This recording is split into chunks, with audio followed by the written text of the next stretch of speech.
Hello दोस्तों, कैसे हैं आप। एक बार फिर से स्वागत है आपका कोटा संस्कृत क्लासेस में। मैं आपका दोस्त आशुतोष आज दीपकम जो ग्रेड 6 की बुक है उसका चैप्टर नंबर 1 लेकर के आपके पास आया हूँ। अगर आपने 2 से 3 बार इस वीडियो को देख लिया तो ये कॉन्सेप्ट बिल्कुल क्लियर हो जाएगा और जो 15 पेज का चैप्टर है आपका वो केवल 5 मिनट में कवर हो जाएगा। चलिए देखते हैं। प्रथम पाठ, लेसन फर्स्ट। क्या नाम है इसका? वयम। वयम का मतलब होता है हम, वी। वर्णमाला, वर्णमाला का मतलब होता है अल्फ़ाबेट, पठाम यानी पढ़ेंगे।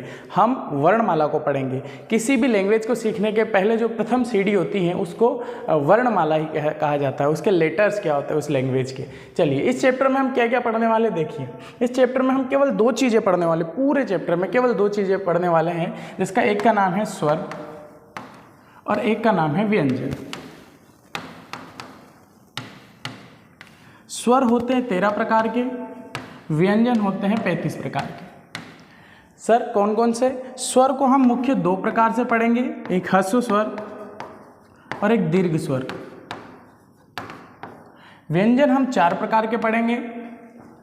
कौन कौन से? स्पर्शा, वर्गीय, या तो स्पर्श कहो या वर्गीय कहो, दोनों का एक ही नाम है। स्पर्श, ऊष्म, अंतस्थ और अयोगवाह, इस प्रकार के 4 हम व्यंजन पढ़ने वाले हैं और स्वर हम 2 पढ़ने वाले हैं। कितने प्रकार के होते हैं? 13 प्रकार के स्वर होते हैं और व्यंजन कितने प्रकार के होते हैं? 35 प्रकार के होते हैं। टोटल 48। टोटल कितने होते हैं? 48। काउंट करो, 3, 10 एंड 48। टोटल 48 वर्णमाला हम पढ़ने वाले हैं संस्कृत की। चलिए आगे बढ़ते हैं। क्या है इसमें जरूरी? देखिए, स्वर। सबसे पहले हम स्वर की बात करते हैं। स्वर क्या होते हैं और स्वरों की क्या क्या जानकारी होती है। चलिए देखिए, यहां लिखा है स्वरः। फॉन्ट का प्रॉब्लम है, थोड़ा ध्यान दीजिएगा। स्वर, स्वरः क्यों लिखा? क्योंकि ये बहुवचन है। स्वरः, स्वरौ, स्वराः, बहुत सारे हैं इसलिए स्वरः लिखा है। अगर एक ही स्वर होता तो स्वर लिखते। देखिए यहाँ लिखा है स्वराणाम उच्चारणम स्वतंत्र भवति। आपके बुक में लिखी है एक लाइन कि स्वरों का जो उच्चारण स्थान है या स्वर को जो बोला जाता है वो कैसा होता है? स्वरों को जो बोला जाता है वो स्वतंत्र बोला जाता है। अगर मुझे अ बोलना है तो मैं अ, आ, ई, उ, जो शब्द हैं उसी की, जो लेटर हैं उसी की आवाज़ निकल रही है। लेकिन व्यंजन को बोलने के लिए स्वरों की जरूरत पड़ती है। जैसे अगर मान लीजिए मैं यहाँ पे लिखता हूँ क, तो क, अ की इसमें आवाज़ आ रही है। अगर मान लीजिए मैं यहाँ लिखता हूँ की, तो की, ई की आवाज़ आ रही है। यानी व्यंजनों को हम स्वतंत्र नहीं बोल सकते, परंतु स्वरों को हम स्वतंत्र बोल सकते हैं। चलिए देखिए,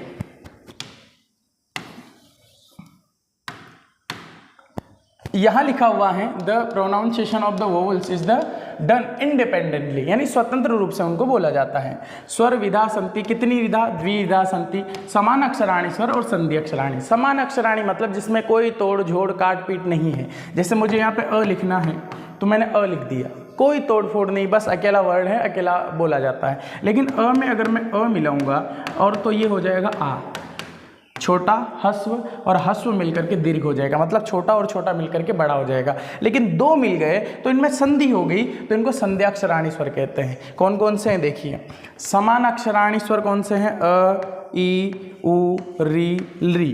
दीर्घ, दीर्घ क्यों कहा जाता है? क्योंकि ये बड़ा हो गया, छोटा छोटा मिलकर के बड़ा हो गया। तो आ, ई, उ, री, ये क्या हो गया? आपका दीर्घ हो गया। लेकिन इधर ए, आई, ओ, औ भी दिया है। यहाँ किससे बनते हैं ये? आगे की मैं स्लाइड में तो मैं बताऊंगा कि अ, ई, ओ और औ किससे बनते हैं। उसके पहले ये देखो, ह्रस्व स्वर आपके 5 प्रकार के ही होते हैं। ह्रस्व स्वर कितने प्रकार के होते हैं? 5 प्रकार के। ये गलत टाइप हुआ यहाँ पे। दीर्घ स्वर कितने प्रकार के होते हैं? ये भी दीर्घ के अंदर ही आते हैं और ये भी दीर्घ के अंदर ही आते हैं। तो 4 और 4 8 प्रकार के आपके दीर्घ स्वर होते हैं। 8 और 5 13, ये 13 प्रकार के आपके क्या हो जाएंगे? स्वर हो जाएंगे। ह्रस्व स्वर कितने होते हैं? 5 प्रकार के। बोलिए, ह्रस्व स्वर कितने होते हैं? 5 प्रकार के। दीर्घ स्वर कितने होते हैं? दीर्घ स्वर कितने होते हैं? 8 प्रकार के। दीर्घ स्वर में आ, ई, उ, री, ए, आई, ओ, औ, तो 4 और 4 8, 9 10 11 12 13। यहाँ पे ह्रस्व स्वर में एक चीज और ध्यान देने की बात है, जो ली वर्ण है। कौन सा वर्ण? ली वर्ण। ये जो ली वर्ण है ये केवल संस्कृत भाषा में ही पाया जाता है। और एक और वर्ण है जिनको हम बड़ी री के नाम से जानते हैं। ये देखिए, ये छोटी री, ये बड़ी री। तो ये री बड़ी वाली री और जो री हैं ये केवल संस्कृत में ही होते हैं। तो यहाँ पर 8 और 5 मिलकर के 13 आपके स्वर हुए। स्वर कितने प्रकार के होते हैं? 2 प्रकार के। कौन कौन से? समान अक्षराणी जो सामान्य होते हैं जैसे अ, ई, उ, री, री, और संधि अक्षराणी जिनकी संधि होकर के बनते हैं जैसे आ, ई, उ, री, ए, ऐ, ओ, औ, ये संधि अक्षराणी स्वर कहते हैं। ये दीर्घ स्वर कितने होते हैं? 8 प्रकार के। ह्रस्व स्वर कितने होते हैं? 5 प्रकार के। स्वर कितने होते हैं? 13 प्रकार के। और स्वरों के प्रकार कितने होते हैं? 2 प्रकार के। कौन कौन से? ह्रस्व और दीर्घ। समझ में आया? चलिए स्क्रीनशॉट ले लीजिए इसको। बेसिक वोवल्स और कंपाउंडिंग वोवल्स। चलिए आगे बढ़ते हैं। अब देखिए बहुत अच्छी स्लाइड है। इसमें क्या बोल रहा है? देखिए अ, ई, ए, अ और ई मिलकर के ए बनेगा, अ और ई मिलकर के ऐ बनेगा, इसको हम बोलते हैं ऐ। अ और उ मिलकर के ओ बनेगा, अ और उ मिलकर के औ बनेगा, अ और उ मिलकर के औ बनेगा। चलिए अब देखो आपकी बुक में लिखा हुआ है कि लृ वर्ण से दीर्घः न सन्ति। लृ वर्ण का दीर्घ नहीं होता यानी बड़ा नहीं होता है। संध्या अक्षराणि ह्रस्वा न सन्ति, और जो संधि अक्षर हैं वो हश्व, हश्व का मतलब छोटा, दीर्घ मतलब बड़ा। याद रखिएगा हश्व मतलब छोटा, दीर्घ मतलब बड़ा। तो लृ वर्ण का दीर्घ नहीं होता है पहली बात। संधि अक्षर हश्व नहीं होता है। लृ जो वर्ण है वो केवल छोटा ही होता है, उसका दीर्घ नहीं होता है। और इसमें क्या लिखा है? सोर्स क्या है इस पूरे जो अभी तक पढ़ा उसका? पाणिनि शिक्षा सूत्र, पाणिनि शिक्षा सूत्र से लिया गया है। चलिए आगे बढ़ते हैं। देखो अब हम बात करेंगे व्यंजन की। व्यंजन क्या होता है? स्वर हमने पढ़े जो स्वतंत्र बोले जाते हैं। अब व्यंजन की हम बात कर रहे हैं। व्यंजना नाम उच्चारणे कस्यचित् स्वरस्य सहायता अपेक्षा। जैसा मैंने आपको बताया था, किसी स्वर की सहायता से जो बोला जाता है वो व्यंजन कहलाता है। जो स्वतंत्र बोला जाता है, इंडिपेंडेंटली बोला जाता है, उसको क्या बोलेंगे? स्वर कहेंगे। और जो किसी के साथ बोला जाएगा उसको व्यंजन कहेंगे। अंतः वर्णमालायाम व्यंजनानाम उच्चारणम सर्वत्र अस्वरस्य योजना भवति। यहाँ पर वर्णमाला व्यंजन उच्चारणम सर्वत्र अ की जरूरत पड़ती है। देखो ये इस लाइन का मतलब क्या हुआ कि जैसे अगर मुझे क बोलना है तो उसकी जगह मैं अ लगाऊंगा, अगर मुझे ग बोलना है तो उसमें अ लगाऊंगा। ये अ जो लगा हुआ है ये केवल इसके उच्चारण के लिए लगाया हुआ है, ठीक है। और अगर मुझे स्वर केवल व्यंजन लिखना है, उसमें स्वर नहीं लिखना है, तो मैं नीचे हलंत लगाऊंगा। किसी भी वर्ण में आपने देखा होगा कि अगर इस प्रकार से कोई हलंत लगाता है, इसको बोलते हैं हलंत। हलंत का मतलब क्या होता है कि उसमें से हमने स्वर निकाल दिया है। वह स्वर कैसा हो गया है? जो वर्ड है वो लेटर वो सिंपल हो चुका है, अपने आप में अलग हो चुका है। यानी ख जो है इसमें से अ निकला, इसीलिए हलंत लगाया है। ये हलंत का चिन्ह होता है। और संस्कृत में अधिकांश तो आपने देखा होगा कि हलंत का यूज़ करते हो, मतलब उसमें स्वर निकल चुका है। चलिए आगे बढ़ते हैं। अत्र व्यंजनम केवलम क ख ग, ये मैंने आपको बताया वही है। चलिए आगे बढ़ते हैं। व्यंजना नाम चत्वारः भेदा सन्ति। व्यंजन कितने प्रकार के होते हैं? 4 प्रकार के। याद करो व्यंजन कितने प्रकार के होते हैं? 4 प्रकार के। नाम याद करो, रिपीट करना है। बोलो स्पर्शा वर्ग्या वर्णः, स्पर्शा वर्ग्या वर्णः। बोलो स्पर्शा वर्ग्या वर्णः, स्पर्शा वर्ग्या वर्णः। अंतस्था वर्णः, अंतस्था वर्णः, अंतस्था वर्णः। उष्म वर्णः, उष्म वर्णः। अयोग बाहो वर्णौ, अयोग बाहो वर्णौ। चलो रिपीट करो फिर से। स्पर्शा वर्ग्या वर्णः। वर्ग्या मतलब वर्ग। क च ट त प, 5 प्रकार के वर्ग होते हैं। क च ट त प, क च ट त प। स्पर्शा वर्ग्या जो स्पर्श है, क च ट त प, बस इतना याद करना है, बाकी बताता हूँ बाद में। अंतस्था वर्णः, अंतस्था वर्णः कितने होते हैं? 4 प्रकार के। य र ल व, य र ल व, य र ल व। बोलो य र ल व। उष्म वर्णः, उष्म वर्ण यानी जिससे उष्मा निकले बाहर, उष्म वर्ण। श श श ह, श श श ह। अयोग वाहो वर्ण, अयोग वाह, अयोग वाह जो होते हैं वो 2 प्रकार के होते हैं, अनुस्वार और विसर्ग। अनुस्वार और विसर्ग, जो ऊपर डोट लगता है वो अनुस्वार होता है, जो पीछे 2 डोट लगते हैं वो बोलिए क्या होता है? बताइए। देखिए स्पर्श वर्ण कौन कौन से होते हैं? ये 5 प्रकार के वर्ग होते हैं, जिसमें 25 व्यंजन आपके कवर होते हैं। जैसे क च ट त प, इनको इन्हीं के नाम से जानते हैं। क वर्ग, च वर्ग, ट वर्ग, त वर्ग, प वर्ग। बोलो क वर्ग में कौन कौन सा आता है? क ख ग घ ङ, च छ ज झ ङ, ट ठ ड ढ ण, त थ द ध न, प फ ब भ म। चलो बार बार रिपीट करो इसको। क च ट त प, च च छ ज झ ञ ट ठ ड ढ न त थ द ध न प फ ब भ म, ये वर्ग या स्पर्श व्यंजन कहलाता है। अंतःस्था वर्ण, अंतःस्था वर्ण किसे कहते हैं? य र ल व, जैसा मैंने आपको बताया। अर्धस्वरा, इनको अर्धस्वर भी कहते हैं क्योंकि ये स्वरों से ही मिलकर के बने होते हैं। इधर देखो ऊष्मा व्यंजन जिसमें ऊष्मा बाहर निकलती है, जैसे श श श ह। अयोगवाह 2 प्रकार के होते हैं, कौन कौन से? अंग अनुस्वार, अंग अनुस्वार और अह विसर्ग, अह विसर्ग। इनका हमेशा ऊपर जो डोट लगेगा उसे हम अनुस्वार कहेंगे और पीछे जो 2 डोट लगेंगे उनको हम विसर्ग कहेंगे। चलिए, ये मैंने आपको क्या क्या बताया, एक बार रिवाइज कीजिए, फटाफट से रिवाइज कीजिए, क्विक रिवाइज कीजिए। क्या क्या बताया मैंने आपको? सबसे पहले मैंने आपको स्वर बताया। क्या बताया? स्वर बताया। कितने प्रकार के बताए? 13 प्रकार के। स्वर होते कितने प्रकार के हैं? 2 प्रकार के, समान और संधि।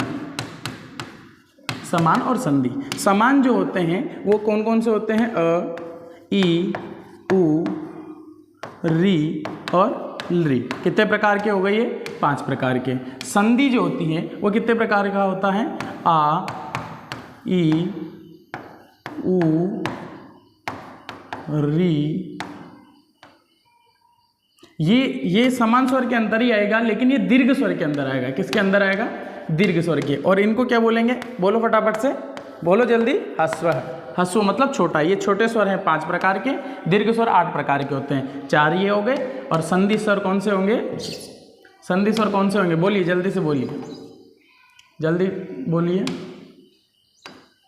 ए, आई, ओ और वेरी गुड, आओ। ये हमने स्वर पढ़े। स्वर के बाद में हमने क्या पढ़ा? स्वर के बाद हमने क्या पढ़ा? स्वर के बाद हमने पढ़े व्यंजन। कितने प्रकार के होते हैं व्यंजन? व्यंजन कितने प्रकार के होते हैं बताइए? सर 35 प्रकार के बताए थे। 4 प्रकार, 1 2 3 4। सबसे पहले वर्ग्या, वर्ग क च ट त प, 5 प्रकार के। 5 में इंटू 5 बराबर 25, 25 प्रकार के बताते हैं। क च ट त प, क ख ग घ ङ च छ ज झ न ट ठ ड ढ न त थ द ध न प फ ब भ म। ये वर्गीय व्यंजन याद करना है। क वर्ग कितने होते हैं? 5 प्रकार के। 5 इंटू 5 यानी 25। क वर्ग में 5, च वर्ग में 5, ट वर्ग में 5, त वर्ग में 5, इस प्रकार से। फिर अंतःस्थः, अंतःस्थः कितने प्रकार के बताए थे? 4 प्रकार के। कौन से? य, र, ल, व। Very good. फिर ऊष्म, कौन सा बताया? ऊष्म। कितने प्रकार के बताए? 4 प्रकार के। कौन कौन से? श, श, श, ह, श, श, श, ह। फिर कौन सा बताया? अयोगवाह। कौन सा? अयोगवाह। अयोगवाह जो है वो कितने प्रकार के हैं? 2 प्रकार के। कौन से? अनुस्वार और विसर्ग।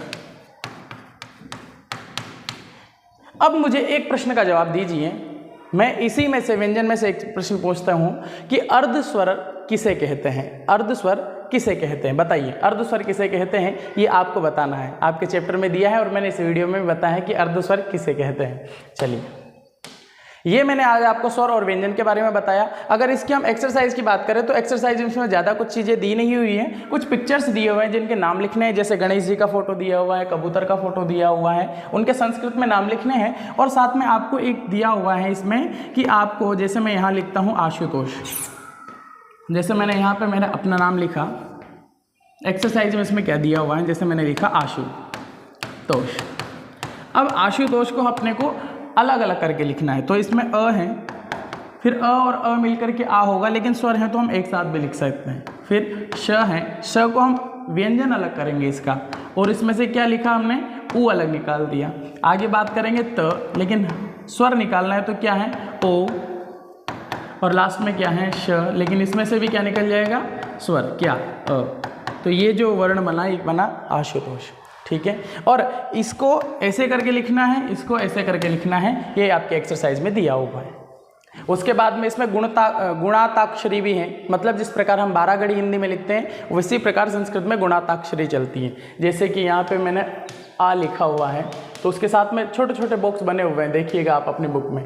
तो उन बॉक्स के अंदर क्या लिखना है? जैसे यहाँ लिख दिया मैंने क, तो यहाँ आएगा का, की, ठीक है, फिर कू, फिर कू।